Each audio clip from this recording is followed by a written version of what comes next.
کی یاد سے، اور دوسری بات یہ ہے کہ اپنے گھر والوں کو بچاؤ جہنم کی آگ سے۔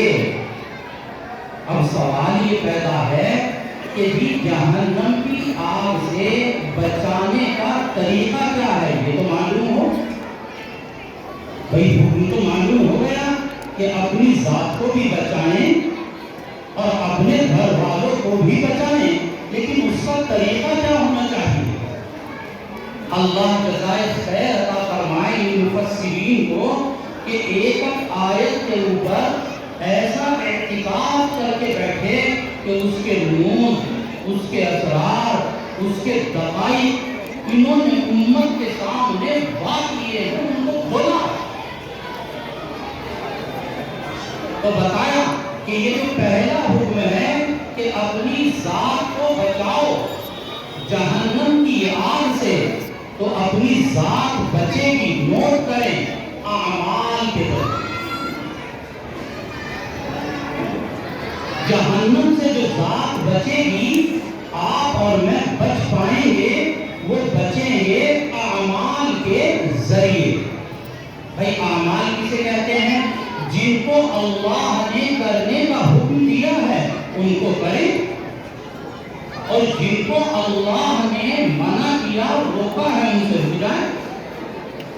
قرآن پاک میں ایک جگہ اللہ تبارک و تعالیٰ کا ارشاد ہے، یا ما آتاکم الرسول فخذوہ وما نہاکم عنہ فانتہوا، کہ رسول خدا صلی اللہ علیہ وسلم جو کام تمہیں کرنے کے لیے بتائیں اس کو کرو، اور جس چیز سے روکیں اور منع کریں اس سے رک جاؤ اور اپنے آپ کو اس سے بچاؤ۔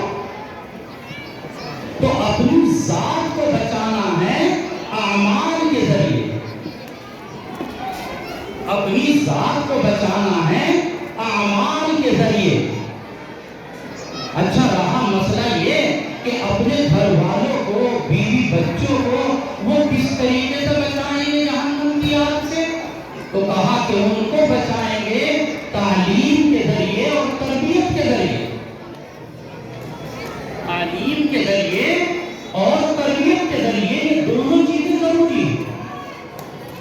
تعلیم بھی ضروری ہے اور تربیت بھی ضروری ہے، ان دونوں کے اندر بڑا گہرا ربط ہے۔ اگر صرف تعلیم ہی تعلیم ہو اور تربیت نہ ہو تو میرے بزرگوں اور ساتھیوں اس کا نام تو پھر ابلیسیت ہے۔ ابلیس کے پاس بھی تو بہت بڑی معلومات ہے، علم کا ذخیرہ بہت بڑا۔ تو تعلیم اور تربیت یہ دونوں چیزیں ضروری ہیں۔ تو اپنی اولاد کو جو بچانا ہے وہ تعلیم کے ذریعے اور تربیت کے ذریعے۔ یہ میری بھی ذمہ داری ہے اور ہم سب کی ذمہ داری ہے کہ اپنے بچوں کی تعلیم کی بھی فکر کریں اور اپنے بچوں کی تربیت کی بھی فکر کریں۔ اپنے بچوں کی تعلیم کی بھی فکر کریں اور اپنے بچوں کی تربیت کی بھی فکر کریں۔ دیکھیے جہاں تک قرآن پاک، آج کی یہ مجلس قرآن ہی کے نام پر ہے، لہٰذا میں مثال کے طور پر عرض کرتا ہوں، جہاں تک قرآن پاک کی تعلیم کا مسئلہ ہے تو ہمارے ہر بچے کے لیے اور ہماری ہر بچی کے لیے قرآن کا پڑھنا بھی ضروری ہے اور قرآن کا سمجھنا بھی ضروری ہے۔ اور یہ ذمہ داری بڑے کی ہے، باپ کی ہے، یہ ذمہ داری میری ہے، آپ کی۔ ہمارے حضرت تھانوی نبّر اللہ مرقدہ نے ایک بڑے کام کا قصہ لکھا، وہ اس وقت مجھے یاد آ گیا۔ یہ اس زمانے کی بات ہے جب پڑھنے لکھنے والے لوگ بہت کم ہوتے تھے۔ ایک آدمی نے اپنے بچے کو پڑھایا اور اس کو اتنا پڑھایا کہ علاقے کا جو مدرسہ تھا، اسکول تھا، وہاں سے وہ بچہ فارغ ہو گیا اور پڑھنے کے لیے علاقے سے باہر گیا۔ تو ظاہر کی بات ہے پورے علاقے کے اندر ایک جشن کا ماحول ہو گیا، پورے علاقے کے اندر ایک خوشی کا ماحول چھا گیا۔ کہ بھائی فلاں کا بچہ علاقے سے فراغت کر کے اب بڑی یونیورسٹی اور جامعہ کے اندر پڑھنے کے لیے پہنچا، تو وہاں کا جو بادشاہ تھا اس نے اس بچے کے باپ کو انعام دینے کے لیے بلایا۔ جب انعام دینے کے لیے دربار میں بلایا اور باپ پہنچا تو انعام ملنا تھا۔ اب ظاہر سی بات ہے آج کی طرح موبائل اور مواصلات کی یہ ذرائع تو تھے نہیں، وہ اپنے گھر سے کہہ کے چلا کہ یا تو شام تک آؤں گا یا ایک آدھ دن میں لوٹ کر آ جاؤں گا۔ گھر والے بھی انتظار کر رہے ہیں کہ بادشاہ انعام دیں گے اور ایسا انعام ملے گا جناب پتہ نہیں کیا کیا ملے گا۔ یہ بادشاہ کے دربار میں پہنچا اور جب بادشاہ کے دربار میں پہنچ گیا، بادشاہ نے کہا انعام تو بعد میں دیں گے، یہ بتاؤ کہ تم کس نبی کی امت میں ہو؟ اب یہ تو ٹک ٹک جی دم اور دم نہ کشیدم، اسے پتہ ہی نہیں تھا، ڈر کے مارے اس نے کہا بادشاہ سلامت آپ ہی کی امت میں ہو۔ اور کہنا کیا تھا، بادشاہ کا غصہ وہ تو بہت اونچائی پر پہنچ گیا۔ ہمارے حضرت تھانوی نبّر اللہ مرتضی لکھتے ہیں کہ اچھا چل یہ بتا دے کہ نماز کے اندر جو ثنا پڑھی جاتی ہے سبحانک اللہم وہ یاد ہے؟ تو کہنے لگا کہ جی میری تو یاد نہیں ہے۔ بادشاہ کو غصہ آیا اور اس نے پکڑ کر آیا تو انعام لینے کے لیے تھا، جیل میں ڈالنے کا حکم دیا۔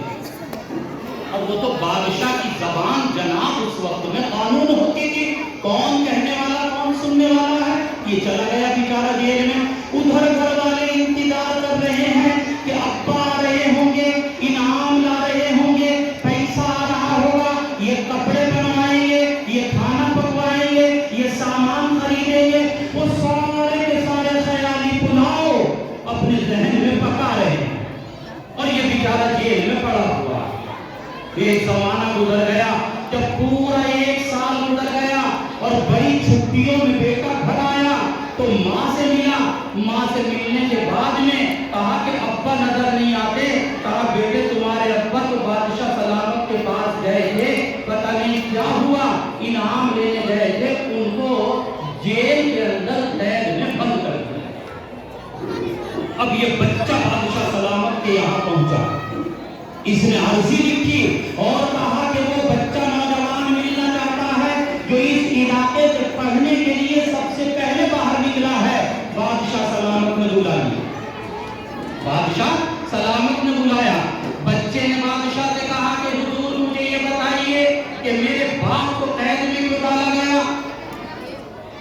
بادشاہ نے کہا کہ اسے نبی کا معلوم نہیں، نماز کا معلوم نہیں، ثنا اور تحیات درود کا معلوم نہیں، ایسے آدمی کو تو قید میں ڈالنا ہی تھا۔ بچہ علم والا تھا، جری تھا، اس نے کہا کہ حضور مجھ سے پوچھئے آپ کیا پوچھنا چاہتے ہیں۔ اب بادشاہ جو پوچھے بچہ جواب دے، قرآن پوچھے قرآن سنائے، دعا پوچھے دعا سنائے، جو مسئلہ پوچھے مسئلے کا حل بتائے۔ بادشاہ نے کہا کہ واقعی تم انعام کے حقدار ہو، ایسے ہی نوجوان ہمیں چاہیے۔ اور ایک بہت بڑا انعام لگا کر جب بچے کو دینے کے لیے بلایا تو اس نوجوان نے کہا کہ بادشاہ سلامت اس انعام کا حقدار میں نہیں، میرا باپ ہے جس نے مجھ کو یہ تعلیم دلوائی۔ اور